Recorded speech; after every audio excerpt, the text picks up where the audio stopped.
দেখা যাক, ইন্ডিয়া জোটের তো কোঅর্ডিনেশন কমিটি আছে, সেখানে কল্যাণবাবু কি মেম্বার নন? অভিষেক বন্দ্যোপাধ্যায় সমর্থন করলেন তো বিষয়টা? আজকে কালীঘাটে বৈঠক, সেই বৈঠকে অনুব্রত মণ্ডলকে ডাক করলো, কিন্তু সুখেন্দ্র শেখর রায়কে ডাক করলো না।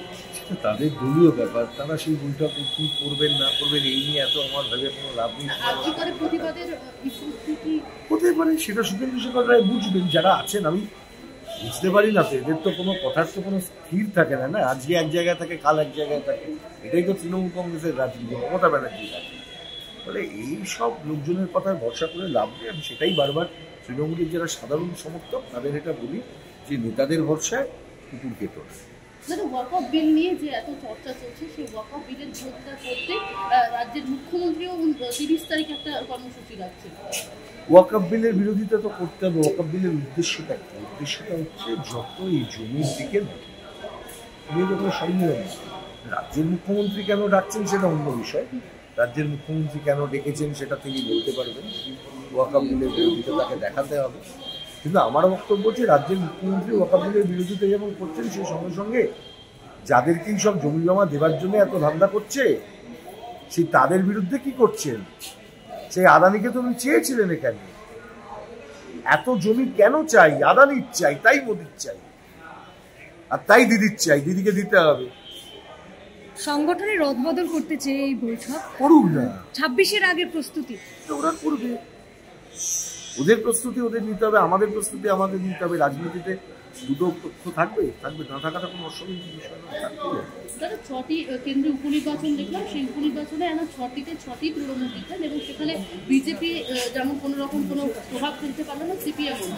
এখানে দাঁড়িয়ে সিপিএম এর ভোট করায় কি কোনো ভুল? আমি আবার বলছি, সিপিআইএম এর রাজনীতিতে কোনো ভুল হয়নি। ভুল হচ্ছে বাংলার সেকুলার রাজনৈতিক স্ফিয়ার, বিজেপি তৃণমূলের এই ভাগাভাগি রাজনীতির অনেকটা ক্ষতিগ্রস্ত হচ্ছে। এই স্ফিয়ারটাকে ফেরাতে হবে, এই ক্ষেত্রটা ফেরাতে হবে। রাজনৈতিক পরিসর, সেকুলার রাজনীতি, ধর্মনিরপেক্ষ রাজনীতি। আমাদের এই বাংলার মানুষের ধর্মনিরপেক্ষতার উৎস খুঁজতে আমাকে অন্য কোথাও যেতে হবে না।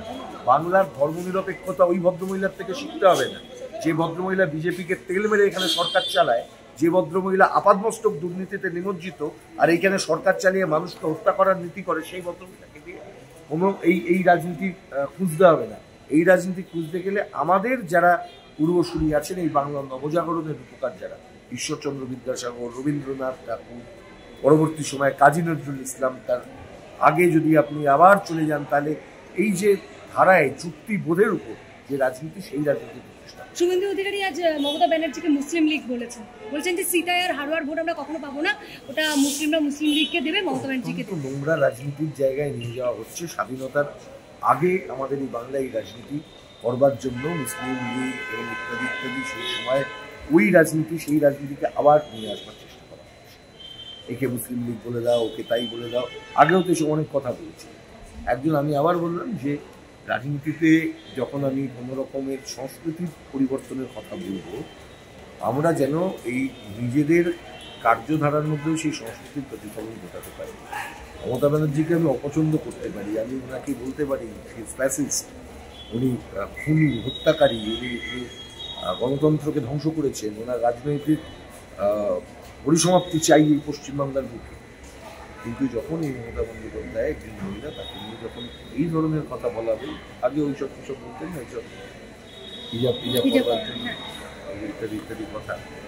দেখুন, আমি মমতা ব্যানার্জি হিজাব পড়াকে সমর্থন করি না, সমালোচনা করি। হিজাব পড়েও উনি যেটা করতে চান, ভোটের রাজনীতি করতে। কিন্তু মহিলাকে নিয়ে কথা বলাটাও ঠিক না।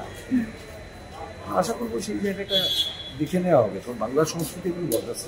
উপনির্বাচনে 6 হওয়ার পর মালদা জেলার তৃণমূল সভাপতি তিনি বলছেন যে মমতা ব্যানার্জি এবং অভিষেক ব্যানার্জির বিরুদ্ধে কিছু বললে জিভ টেনে ছিঁড়ে ফেলা হবে। আমি বললাম তো, একজন কারো জিভ ছিল, তারপর আবার আমরা আছি, লড়াই করব। মুখ্যমন্ত্রী ছবি দেখেই ভোট হয়ে যায় বলেন, তো ব্র্যান্ড বানিয়ে ভোট করেছে, ব্র্যান্ড চলে গেছে।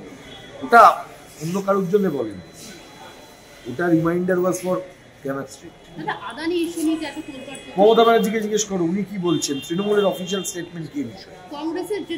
তৃণমূল কংগ্রেসের অফিসিয়াল স্টেটমেন্টটা কি মহুয়া মৈত্রের সাথে ম্যাচ করছে? এবার জিজ্ঞেস করো। আমি বলছি, মহুয়া মৈত্র যা বলেছেন এই সাপোর্ট। তৃণমূল কংগ্রেস কি ওই অফিসিয়াল স্টেটমেন্টকে সাপোর্ট করেন? আগেরবার তো করেননি, মৌমিত্রের পাশে থাকে। এবার দেখা যাক। বাংলা হান্টের আরও খবর দেখতে নজর রাখুন। বাংলা খবর মানেই বাংলা হান্ট।